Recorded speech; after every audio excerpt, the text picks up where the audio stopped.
Presented by Career Heights SSP कोठी के सामने Gaya. Bombay Bazaar grocery, Abdul Latif readymade sale, Al Madad Islamic school, M palace के सामने Nagbatiya road Gaya. Diamond hospital SP कोठी के सामने Gowal Bigha Gaya ji. Alkani manufacturing and trading company Gowal Bigha Gaya. Gyan Bhumi water school, Badapur Badra Gaya. Rochester dresses family shop Bajaja road Gaya. Senior Delhi school Gol Bagicha के नजदीक मुरारपुर गया जी। लक्की TVS showroom Sitakund bypass Gaya ji. Oxbridge communication centre HDFC bank के सामने Swarajpuri road Gaya. Mindful mind centre VC आवास ज्ञान भारती वर्ल्ड स्कूल के नजदीक गया जी। मानव भारती नेशनल स्कूल केंदुई गया जी।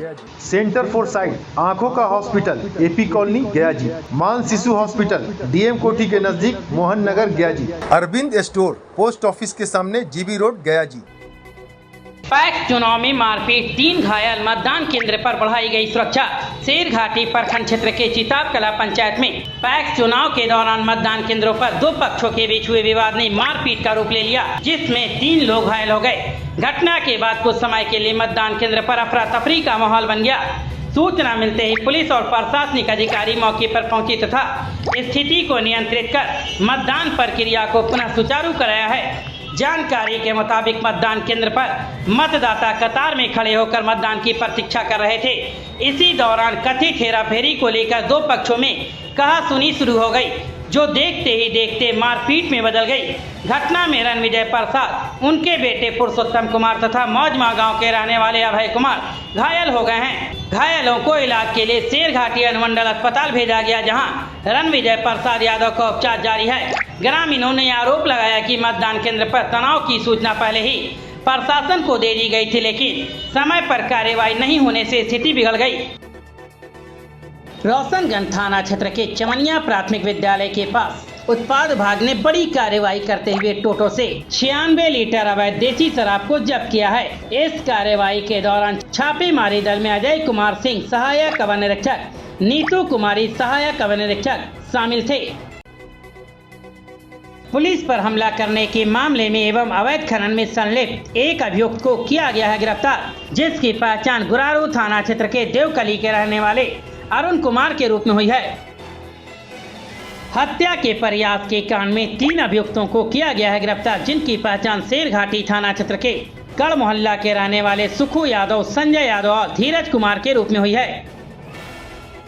गया पुलिस की कार्रवाई वरीय पुलिस अधीक्षक गया के निर्देशन में 2 जून 2026 को चलाए गए विशेष छापेमारी अभियान में 564 लीटर विदेशी शराब, 1 कार एवं 1 मोटरसाइकिल के साथ 4 अभियुक्तों को किया गया है गिरफ्तार, जिनके पहचान चाकन थाना क्षेत्र के चाकन बाजार बटवा टोली के रहने वाले अजीत कुमार उर्फ बुटेला के रूप में हुई है। तो वहीं 3 अन्य व्यक्तियों की पहचान टनकुप्पा थाना क्षेत्र के टनकुप्पा के रहने वाले राम कुमार, लालकेश्वर यादव और रुपेश कुमार के रूप में हुई है।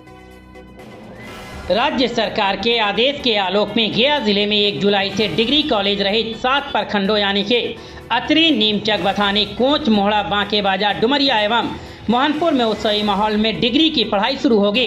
जिला पदाधिकारी गया शशांक शुभंकर के द्वारा सभी संबंधित अनुमंडलों के अनुमंडल पदाधिकारियों, मगध विश्वविद्यालय के वाइस चांसलर, नव नियुक्त प्राचार्यों, शिक्षा विभाग के अधिकारियों, भवन विद्युत PhD LEO सहित विभिन्न तकनीकी विभागों के कार्यपालक अभियंताओं, सभी 7 प्रखंड विकास पदाधिकारियों, प्रखंड शिक्षा पदाधिकारियों एवं अन्य के साथ इसकी तैयारियों की वृहद समीक्षा वीडियो कॉन्फ्रेंसिंग के माध्यम से की गई तथा पदाधिकारियों को सरकार के दिशा निर्देशों का अक्षरशः अनुपालन सुनिश्चित करने हेतु आपस में समन्वय स्थापित कर विद्यार्थियों की शैक्षणिक आवश्यकता के अनुरूप गुणवत्तापूर्ण ढंग से सुदृढ़ व्यवस्था करने का दिया गया है निर्देश।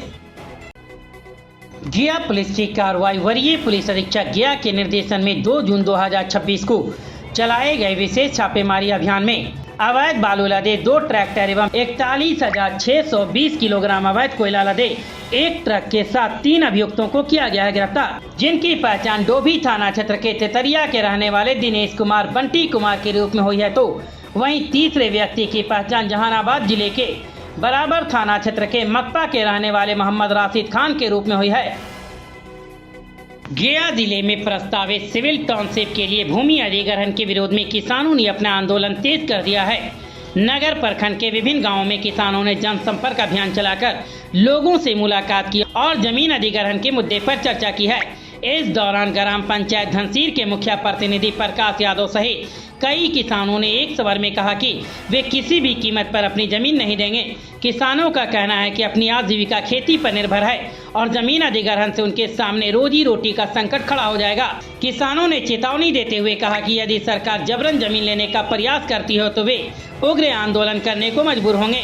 साथ ही उन्होंने बताया कि जल्द ही गया के गांधी मैदान से पैदल मार्च निकाला जाएगा और जिला पदाधिकारी को ज्ञापन सौंपकर अपनी मांगों से अवगत कराया जाएगा। किसानों का कहना है कि आंदोलन को मजबूत के लिए लगातार जनसंपर्क अभियान चलाया जा रहा है और अधिक से अधिक लोगों को इस मुहिम से जोड़ा जा रहा।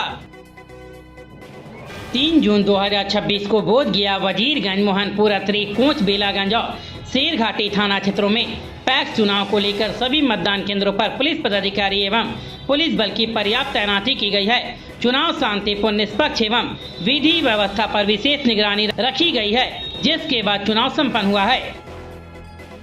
सोशल मीडिया पर हथियार के साथ फोटो वायरल करने वाला युवक गिरफ्तार, देसी कट्टा बरामद। इमामगंज पुलिस ने सोशल मीडिया पर हथियार के साथ फोटो वायरल करने के मामले का 24 घंटे के भीतर खुलासा करते हुए एक युवक को गिरफ्तार कर लिया है। उसके पास से एक अवैध देसी कट्टा भी बरामद किया गया।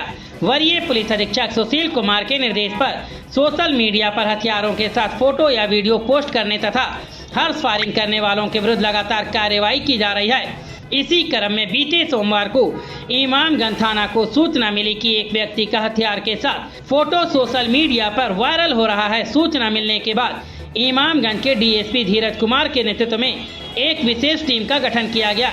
मंगलवार की रात इमामगंज थाना क्षेत्र के नगवा पुराना पंचायत भवन के समीप छापेमारी की गई।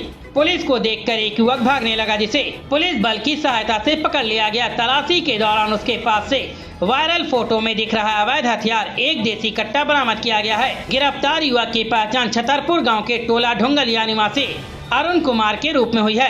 पूछताछ में उसने बताया कि लोगों में अपना वर्चस्व और भय पैदा करने के उद्देश्य से उसने हथियार के साथ फोटो और वीडियो सोशल मीडिया पर अपलोड किया था। पतेल मंगरावा पंचायत के विकास का नया अध्याय शुरू हो गया है। मुखिया डब्लू यादव के अथक प्रयास, दृढ़ संकल्प और जनहित के प्रति समर्पण का परिणाम आज पतेल मंगरावा पंचायत सरकार भवन के रूप में सामने आया है। वर्षों से पंचायत के लोगों का सपना रहा कि उनके सरकारी कार्यों के लिए दूर दराज के कार्यालयों का चक्कर न लगाना पड़े। अब यह सपना साकार हो चुका है।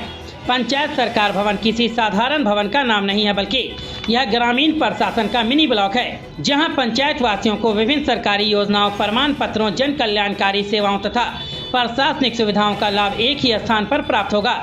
इससे आम जनता का समय, धन और श्रम तीनों की बचत होगी।